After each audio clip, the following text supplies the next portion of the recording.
Plainridge wasn't the kind of town people moved to, it was the kind they got stuck in.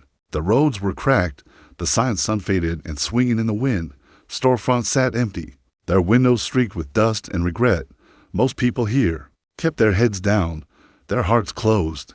Everyone knew everyone, but that didn't mean they were kind. It was the sort of place where whispers carried faster than truth, and if you stood out, you stood alone. Alicia had lived here her whole life. She was 28, tall and slender, with deep brown skin that stood out against the washed-out gray of everything around her. Most days, she wore the same thing: faded jeans, a clean t-shirt, and sneakers that had seen better years. Her hair was pulled back tight, not for looks, but to keep it out of her way. She didn't have time to fuss. She lived with her grandmother, Miss Lorraine, in a leaning house at the edge of town. Pipes leaked, the roof groaned when it rained, and the floorboards creaked like they were trying to talk, but it was home. And right next to it stood what really mattered, the shelter. It wasn't much, just a rundown building with peeling blue paint and a broken front step, but inside were children left behind, children with nowhere else to go. Some had wheelchairs, some didn't speak much. All of them needed someone. Alicia was that someone. She had no staff, no steady donations, no real help. But every morning, she printed flyers on the cheapest paper she could find, and she walked the streets of Plainridge handing them out. Most people didn't take them. Some crossed the street to avoid her. A few said things under their breath. She should fix her own life before begging for help. Waste of time. That place should have closed years ago. She heard it all, but she kept walking. Her steps were slow, but steady, like someone used to carrying more than her share. She handed out those flyers not because she thought people would change, but because the kids needed food, medicine, clothes, hope. And if she didn't fight for them, who would? Even when her hands ached and her heart felt too heavy, Alicia kept going. Because sometimes, just showing up was the only thing that kept things from falling apart. Jack said it was a hot afternoon when Alicia pulled her old car into the gas station. On the edge of town, the paint on the building was peeling, and the sign above the door flickered like it was tired of trying. A few locals stood around, sipping coffee, leaning against the ice machine or squinting at their phones. They looked up the second she stepped out of her car, but their stare slid right past her when something else caught their attention. At the first pump, a man was arguing with the station clerk. He was tall, with broad shoulders and arms covered in tattoos. His leather jacket had a patch on the back that said Hell's Angels, and his motorcycle, parked beside him, gleamed under the sun. His face was rough and serious, like someone who lived a hard life and didn't talk about it. The clerk, red-faced and loud, pointed at him and said, "You think you can fill up and not pay? This ain't that kind of place." The biker looked calm, but there was tension in his voice. He said he didn't know the station was cash only. Said his phone didn't work out here and he'd just run out of gas. "I'm not trying to get over on anyone," he added, trying to keep things cool. But the clerk didn't care. "You people always have a story," he snapped. "You got a record to, I bet."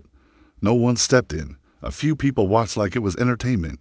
A couple pulled out their phones, maybe thinking they'd catch something to post online. Alicia stood by her car, hands still on the gas pump, eyes locked on the scene. She didn't know the man, but she knew that look the one people gave when they'd already made up their minds about you. She could have ignored it, could have filled her tank and left, but something in her didn't let her. Without thinking hard, she walked toward the counter and said, clear and loud, "I'll pay for his gas." The place went quiet for a second. Someone snorted. Another shook their head like she'd just done something foolish. "You don't even know him." The clerk said, "I don't have to," she replied. She pulled out her wallet and gave the clerk the little money she had left. It was supposed to cover her flyers for the shelter, maybe some bread or milk, but she handed it over without hesitation. The man watched her, unsure what to say. She didn't wait around for thanks. She just got back in her car and drove off, not knowing she just lit a spark that would catch fire in the most unexpected way. Alicia didn't think much about the gas station after that day. She'd done what felt right, not because she expected anything in return, but because she couldn't stand to watch someone get treated like that, especially not when she knew exactly how that felt. 3 days passed. She spent them doing what she always did, walking the same dusty roads, handing out flyers, knocking on doors that rarely opened. Most people still turned her away with tight smiles or said, Sorry, not today. The shelter was running low on food again. The medicine cabinet was down to its last few bottles. Miss Lorraine tried to stay hopeful, but Alicia could see the worry in her eyes, even when she didn't say a word. That afternoon, Alicia sat on the steps outside the shelter. The sky was heavy, and everything felt still. The kids had just finished their dinner, and their laughter floated through the windows, soft and warm. It was the only thing that made the place feel alive. She leaned forward, elbows resting on her knees, trying to push down the tired feeling that had been building all week. Her hands were sore, her legs ached, and her heart felt like it was carrying more weight than her body could hold. Then she heard it, a low, steady rumble in the distance. At first, she thought it was thunder, but the sky hadn't changed. The sound got louder, clearer engines, lots of them. She stood up slowly, her eyes scanning the road. A cloud of dust rose from the gravel as one motorcycle after another came into view, riding in a line. Chrome flashed in the sunlight. Leather, jackets, boots, heavy tires rolling over cracked pavement. They pulled up right in front of the shelter and came to a stop. There had to be at least a dozen of them. Alicia didn't move. She didn't know what was happening, or why.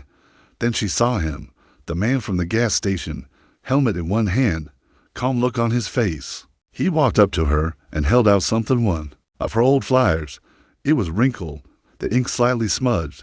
"You dropped this," he said. Her chest tightened. She hadn't expected to see him again. He glanced at the shelter, then back at her. "You run this place?" She nodded slowly. "Yeah, I do." He gave a small smile, one that didn't quite reach his eyes. "Well, it looked like you needed help, so I brought some." Behind him, the bikers started opening up the back of a truck. Crates of food, medicine, toys. Alicia didn't know what to say. For once, someone had shown up for her, and it felt like the whole world had shifted. Even just a little. The town didn't know what to make of it. They weren't used to surprises, especially not ones that pulled up on loud motorcycles and parked right outside the shelter everyone pretended didn't exist. Word spread fast. People stepped out onto porches. A few teenagers pedaled over on bikes, their eyes wide. The woman from the corner store paused while sweeping the sidewalk. Even the old men from the diner crossed the street to get a better look. No one said anything at first. They just stood there, watching. The bikers didn't speak much either. They moved with quiet focus, lifting crates out of the trucks and carrying them toward the shelter like they'd done it 100 times before. One handed Alicia a box filled with canned food. Another gently set down a pile of blankets. They weren't rough like the town had always assumed. They were calm, respectful. Some even smiled at the kids watching through the windows. Alicia could feel the stares from behind her, from across the street, from every cracked window in town. For so long, those eyes had been full of doubt. Some of those same people had told her to give up, had called the shelter a waste. Now, they were seeing something they didn't know how to understand. These weren't volunteers in suits or church groups with clipboards. These were tattooed men in leather jackets unloading toys and baby formula, like it was the most normal thing in the world. Miss Lorraine stood beside Alicia on the porch, arms crossed, one eyebrow raised. "Didn't think you'd cause this much of a stir," she said, voice low. Alicia didn't answer. She was still trying to process it all. The stares didn't bother her like they used to, not today. Today, they weren't looking at her like she was a problem. They were just confused, and sometimes confusion is the first crack in a wall that's been standing too long. One of the bikers knelt by the steps and started hammering a loose board back into place. Another laughed softly with a little boy in a wheelchair, letting him touch the shiny chrome of his bike. Alicia saw it, and so did the town. Something was different now. People were still whispering, but it wasn't the same kind of whispering as before. This time, there was a little less judgment in their voices, maybe even a little wonder. A week later, things felt different, not just at the shelter, but in the town too. The porch railing was fixed. The roof no longer leaked when it rained. The kids had new shoes.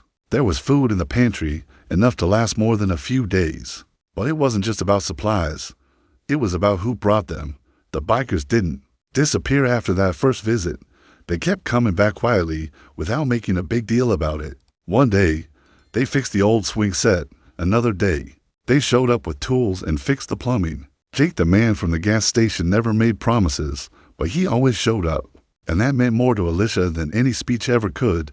The town noticed. Even if no one admitted it out loud, people slowed down when they passed the shelter. Now, they didn't cross the street anymore. A few even waved. Miss Lorraine got to handwritten letters from neighbors who had never said a kind word before. One simply said, "We were wrong." Then one evening, a small event came together, not organized by Alicia, but by the people in town. They set up folding chairs on the shelter's front lawn. Someone brought string lights and hung them across the porch. It wasn't fancy, but it didn't need to be. The mayor, who used to look away whenever he passed Alicia on the street, stood in front of the small crowd and cleared his throat. His words were simple. "She showed us what it means to care when it's hard, and because of her, maybe we're a little better now." Alicia was called up, caught off guard. Her hands still smudged with paint from working all day. Someone handed her a small wooden plaque. It read, "For kindness without hesitation." She looked out at the crowd, at faces that once looked through her like she wasn't even there. Now they were clapping. Some were smiling, and behind them, leaning on his bike, was Jake, arms folded, that quiet look in his eyes like he knew she would get here all along. For once, Alicia didn't feel like she was holding the weight of everything alone. For the first time in a long time, she felt seen. The sun was starting to set, and everything around the shelter glowed with that soft orange light that makes even the oldest buildings look peaceful. Alicia stood by the front steps, arms crossed, a little paint still drying on her shirt. She watched as the last few volunteers packed up the tools and boxes from the day. It had been another long one, fixing things, sorting supplies, keeping the kids laughing, but this time, she wasn't doing it alone. That was still something she was getting used to. The place looked nothing like it did a few weeks ago. The broken porch was strong again. The walls had a new coat of paint, bright and clean. The crooked sign out front now stood proud with bold letters, "Hope Haven, a place for every child." What used to feel forgotten now looked like it belonged, not just on a map but to the people. And they were starting to show it. More neighbors dropped by, more smiles, more offers to help. It was slow, but it was real. Jake leaned against one of the porch posts, wiping his hands on an old rag. His jacket was tossed over a chair, the same one that used to scare people with its Hell's Angels patch. Now, no one flinched when they saw it. Some even nodded. He didn't say much, but he was always there, helping with whatever needed doing.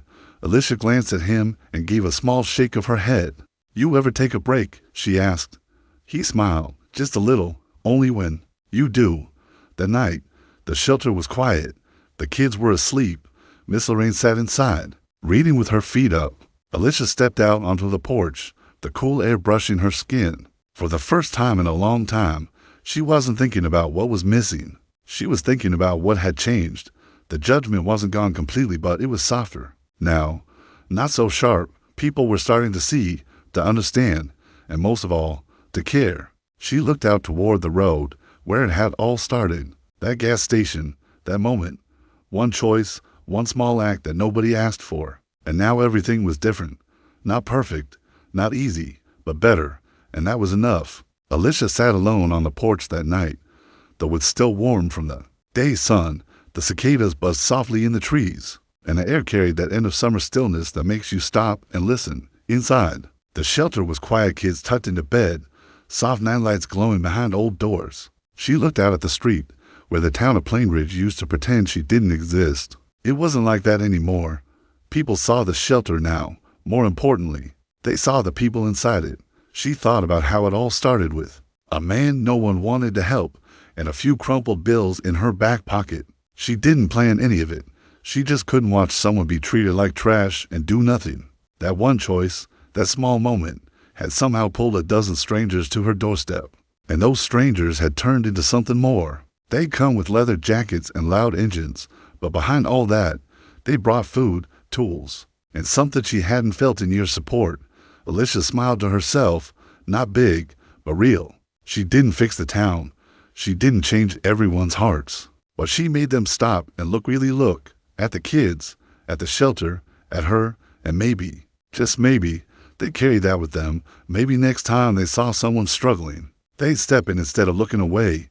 She stood up, brushing off her jeans. The porch light buzzed softly above her. The sign at the end of the driveway caught the light just enough to shine. Hope Haven. It didn't feel like just a name anymore. It felt like a promise.